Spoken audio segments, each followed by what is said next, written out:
बंसीला बजा के काबर, बंसीला बजा के मोला बहिते बनाए काबर, बंसीला बजा के मोला बहिते बनाए काबर, बंसीला बजा के मोला बहिते बनाए काबर, बंसीला बजा के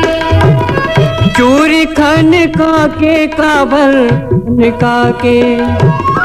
चूरी खन के काबर, चूरी खन के मोला बैगत बनाए काबर, चूरी खन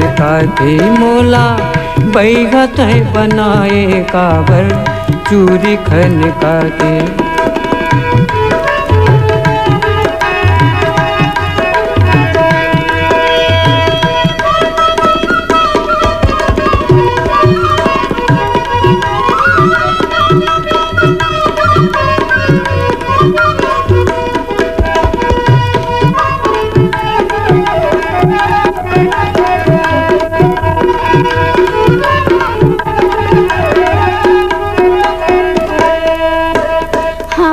धर के जात हो नंदिया पाँव के बिछुआ चटके,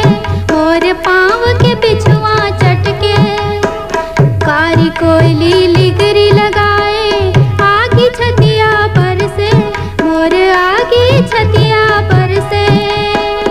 काही न सुहाए बेरी,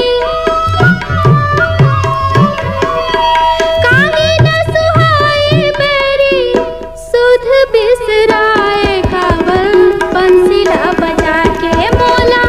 बहिते बनाए काबर, बंसीला बजा के मोला बैगत बनाए काबर, चूरी खन के मोला।